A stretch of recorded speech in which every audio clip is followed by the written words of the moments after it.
भाऊ तोरसेकरांच्या प्रतिपक्ष या यूट्यूब चॅनलच्या प्रेक्षकांची संख्या 10 कोटीच्या पुढे गेली. तो टप्पा त्यांनी पार केला आणि त्याच्यावरचा एक छोटासा व्हिडिओ भाऊंनी केला. सौजन्याखातर, संकोचा खातर काही गोष्टी भाऊ मांडू शकले नाहीत, त्याचा आपल्याला आवर्जून विचार करावा लागणार आहे. ही इतकी छोटी गोष्ट नाही आहे की एक कोणीतरी यूट्यूबर आहे, मराठीतला ज्येष्ठ पत्रकार आहे, तो कोरोनाच्या काळामध्ये जेव्हा स्वतः घरामध्ये अडकून पडलेला होता आणि अशा काळामध्ये हे नवीन माध्यम हाताळतो आणि त्याला प्रचंड प्रतिसाद भेटतो. ही एक भाग झाला. किंवा भाऊ स्वतः जे सांगतात की प्रस्थापित माध्यमं काही गोष्टी दाखवत नाही आहेत, ते मी आवर्जून सांगतो आहे आणि ते लोकांपर्यंत पोहोचवतो आहे, हा पण एक भाग झाला. पण अजूनही काही गोष्टी त्याच्यातल्या महत्त्वाच्या आहेत, ज्या दृष्टीनं ह्या घटनेचा विचार करावा लागेल. सगळ्यात पहिली गोष्ट म्हणजे पत्रकारिता, नवीन स्वरूपातली जी पत्रकारिता आहे, तंत्रज्ञानाच्या अंगानं काही गोष्टी समोर येतात, याचा आपण विचार करणार की नाही. आधी अगदी जुन्या काळामध्ये वर्तमानपत्र कशी छापल्या जात होती, त्याच्यामध्ये कसा बदल झाला, बहुरंगी छपाई कशी आली, त्याच्यानंतर तंत्रज्ञानाचा वापर कसा झाला, स्थानिक आवृत्त्या कशा निघायला लागल्या, प्रादेशिक भाषेतले वर्तमानपत्र मोठ्या प्रमाणात कसे निघायला लागले आणि त्याचसोबत देशाच्या पातळीवरती किती नाही म्हटलं तरी इंग्रजी आणि मोठ्या प्रमाणात हिंदीसुद्धा, असे दोनच भाषा अशा होत्या की ज्या सगळ्या प्रांताला जोडून घेऊ शकतील. त्यांच्यामधली पत्रकारिता कशी झाली. ह्याच्यानंतर साधारणतः 90च्या पुढे इलेक्ट्रॉनिक्स माध्यमं आली, चॅनल सुरू झाली. त्याच्यानंतरचा जो टप्पा आहे सोशल मीडियाचा, त्याच्यावरती आपल्याला यावं लागेल आणि भाऊंच्या व्हिडिओच्या निमित्ताने ह्याचा एक विचार करावा लागणार आहे की हे खूप वेगळं आहे. बाकीच्या माध्यमांना जी मर्यादा होती, जी त्यांच्या अडचणी होत्या किंवा भांडवलशाही म्हणता येईल अशी ती माध्यमं होती आणि मोठ्या प्रमाणामध्ये त्या ठिकाणी पैसा लागत होता. ती सगळी यंत्रणा आणि ती सगळं जडजंबाल जी व्यवस्था होती ती आहेही. अजूनही त्यांच्या बाबतीतली एक विश्वासार्हता आहे. आपण या माध्यमांवरती टीका करताना किती करू, पण प्रत्यक्षामध्ये छापील वर्तमानपत्र किंवा इलेक्ट्रॉनिक मोठे जे चॅनल्स आहेत प्रस्थापित अशी, ह्या सगळ्यांची एक विश्वासार्हता आहे सुद्धा. त्यांच्यातल्या उणिवावरती बोलून आपण काहीतरी मार्ग काढतोय, वेगळं सांगतोय, हा एक भाग झाला. पण हे बाजूला ठेवून आता म्हणजे काय म्हणता येईल की जेव्हा एक साधारणतः 10 वर्षापासून म्हणजे 2010 पासून आपण म्हणूयात, समाज माध्यमं जे मोठ्या प्रमाणात सुरू झाली, समाज माध्यमांकडे जी ताकद आली आणि भाऊंचं व्हिडिओमध्ये सुद्धा जे काही म्हणजे जे त्रुटी भाऊंनी पण कबूल केल्या की तांत्रिकदृष्ट्या खूप चांगला कॅमेरा आहे, लाईट्सचा वापर आहे, ग्राफिक्सचा वापर आहे, असं मी करू शकत नाही. त्यांच्या नेमक्या बोलण्यातच एक सूचना अशी केलेली गेलेली आहे की यापुढे ज्यांना कोणाला हे माध्यम वापरायचं आहे, म्हणजे हा फक्त असा मुद्दा नाही आहे की भाऊसारखा एक ज्येष्ठ पत्रकार 75ला पोहोचलेला, तो त्यांच्या आठवणी, त्यांचा अनुभव, त्याची परिपक्वता या दृष्टीनं काहीतरी सांगतोय जे प्रस्थापित माध्यम सांगत नाहीत. याच्याशिवाय ज्या गोष्टी तुम्हाला आजपर्यंत मोठ्या माध्यमांमध्ये करता येत नव्हत्या, खऱ्या अडचणी होत्या, समजा आपण त्यांच्या ज्या काय अडचणी त्या प्रामाणिकपणे आता समजूयात. आता तुम्हाला हा जो फायदा आहे नवीन माध्यमाचा, तो तुम्ही उठवताय की नाही. म्हणजे साधी गोष्ट आहे, अतिशय सेन्सेशनल आणि काहीतरी असे विषय आहेत की जेव्हा कोणीतरी जाणीवपूर्वक दाबलं जातं किंवा नको ते विषय समोर आणले जातात, हे बाजूला ठेवूयात आपण. एक सरळ साधी गोष्ट आहे की एखाद्या बाबतीतली वस्तुनिष्ठपणे साधी छोटी माहिती समोर का येत नाही. एक तुम्हाला उदाहरण म्हणून सांगतो. राष्ट्रपतीच्या निवडणुकीच्या बाबतीत काहीच कारण नसताना 2-4 महिन्यापूर्वी हवा केल्या गेली. शरद पवार हे राष्ट्रपती पदाचे उमेदवार कसे होऊ शकतात अशा निमित्ताने पेटवल्या गेलं. पण ह्या सगळ्या काळामध्ये राष्ट्रपती पदाची निवडणूक कशी होते, प्रत्यक्ष मतदान किती होतं, आज त्याची काय परिस्थिती. आम्ही एक प्रयोग केला ॲनालायझरवरती आणि काहीच नाही, सगळे आकडे जे आकडे उपलब्ध होते. भाऊ जे वारंवार सांगतात की मी नवीन काही करत नाही, मी जागेवर उठून दुसरीकडे कुठं जात नाही, जे उपलब्ध आहे त्याचाच वापर करतो. मी तुम्हाला त्याचंच उदाहरण सांगतो. जे आकडे सहजपणे या सोशल मीडिया, इंटरनेटवरती माहितीच्या जालामध्ये उपलब्ध आहेत, तुमच्यावरती विकिपीडियावरती उपलब्ध आहेत, त्याचाच वापर करून घेऊन किती मतं आहेत असं आम्ही राष्ट्रपतीच्या निवडणुकीच्या बाबतीतला एक व्हिडिओ केला आणि 6.5 लाखाच्या पुढं कसे सत्ताधाऱ्यांकडे मतं आहेत, त्याच्यामुळे सत्ताधारी जे काही ठरवतील तो उमेदवार निवडून देईल. त्याचा एक फायदा असा झाला अप्रत्यक्षरित्या की त्याच्यानंतर ह्या विषयावर केली जाणारी सगळी पतंगबाजीच बंद झाली.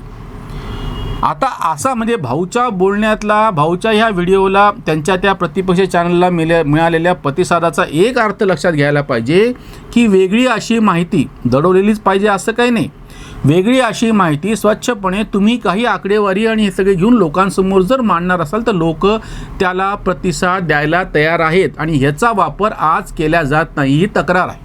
किंवा मी दुसरं एक उदाहरण सांगतो, पालघरच्या साधूचं जे हत्याकांड झालं त्याच्या बाबतीमध्ये MTV ह्या चॅनलनी आवर्जून तिथल्या काही लोकांच्या मुलाखती आणि त्या संदर्भातले लावून धरला विषय. इतरांनी कोणीही तो लावलेला नव्हता.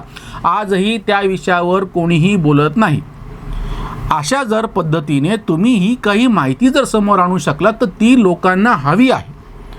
किंवा अजून एक उदाहरण देतो मी. या चॅनलावरती आम्ही बाजीराव पेशव्यांच्या जन्मस्थळाचा, बाजीराव पेशव्यांच्या समाधीस्थळांचा, बाजीराव पेशव्यांच्या मस्तानी बाईसाहेबांच्याकडून असलेल्या वंशजांचा वेध घेत त्याच्यावरती काही व्हिडिओ केले आणि आवर्जून मोठ्या प्रमाणामध्ये प्रतिक्रिया आली. ती अशी होती की अनुकूल प्रतिकूल म्हणत नाही मी, हे आम्हाला माहितीच नव्हतं आणि या स्वरूपामध्ये कोणी समोर आणलेलं नव्हतं.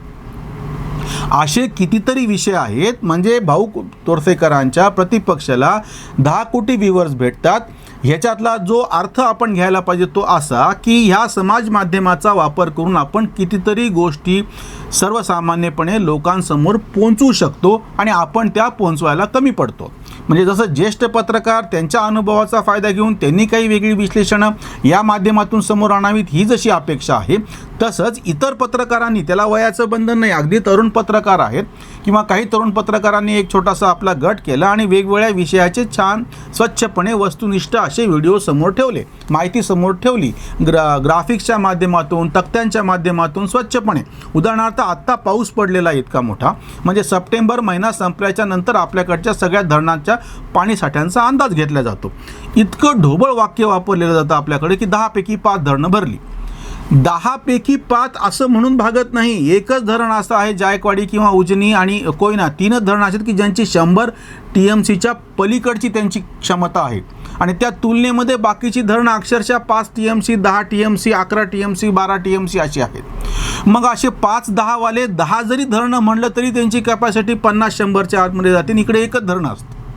पण ही आकडेवारी स्वच्छपणे, फारच मी याच्यासाठी काही फार वेगळं रिसर्च करायला पाहिजे, आपल्या जागेवरून उठून पैसा खर्च करून अजून काही फार करायला पाहिजे असं मानत नाही.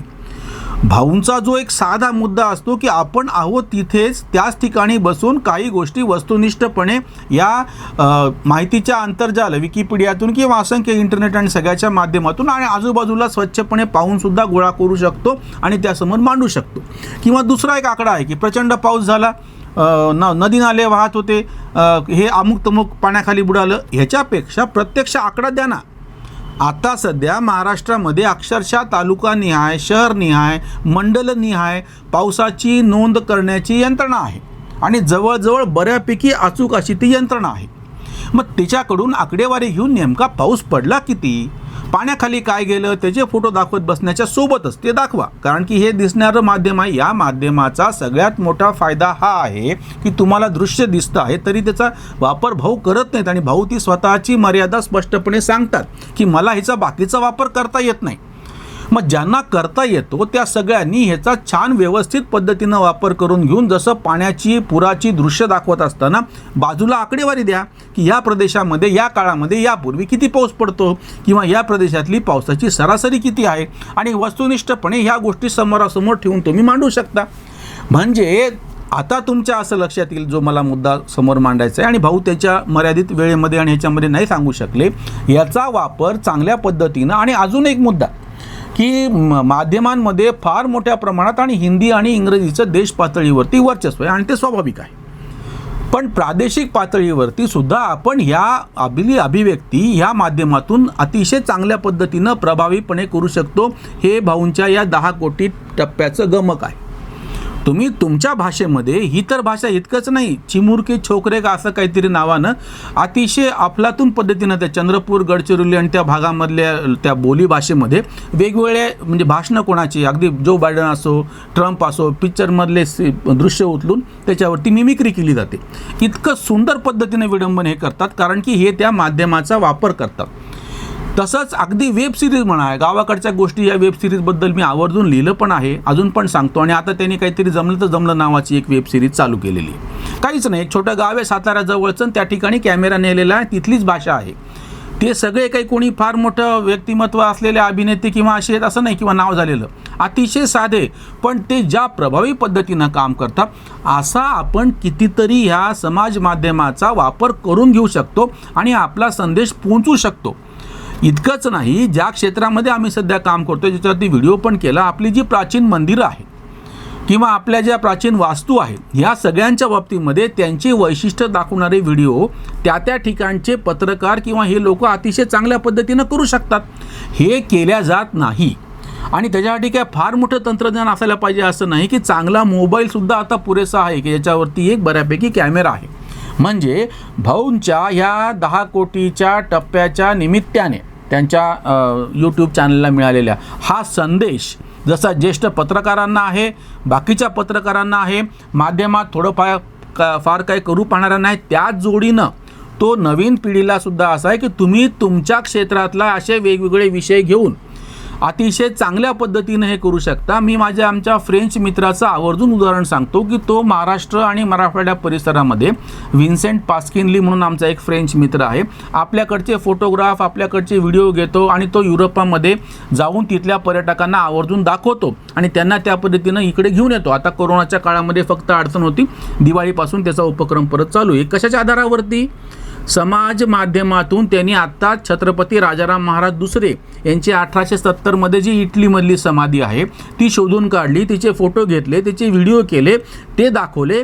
तिथल्या पर्यटकांच्या त्या बुकमध्ये त्या स्थानिक नगरपालिकेच्या त्याचा समावेश झालेला हे सांगितलं. म्हणजे इथं आपल्याकडच्या म्हणजे बाजीराव पेशव्यांच्या समाधीची किंवा इतरांची माहिती आपल्याकडच्या ह्या टुरिस्ट गाईडमध्ये नसते, पण त्यांनी आपल्याकडच्या एका मराठा साम्राज्याच्या छत्रपतीची समाधीची माहिती आपल्याकडच्या टूर बुकमध्ये दिलेली आहे.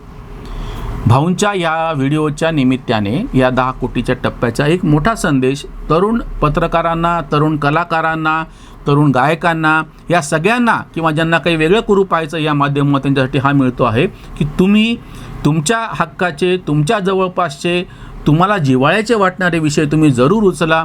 चांगल्या पद्धतीनं त्याचे छोटे व्हिडिओ 10, 15, 12, 15 मिनिटाचे करून टाका, त्याला प्रतिसाद नक्की मिळेल. हाच संदेश आहे. भाऊंना मनपूर्वक शुभेच्छा. त्यांच्या ह्या यशातून एक चांगला संदेश घेऊन इतरांनी पण त्याचं अनुकरण त्यांच्या पद्धतीनं करण्याची नितांत गरज आहे.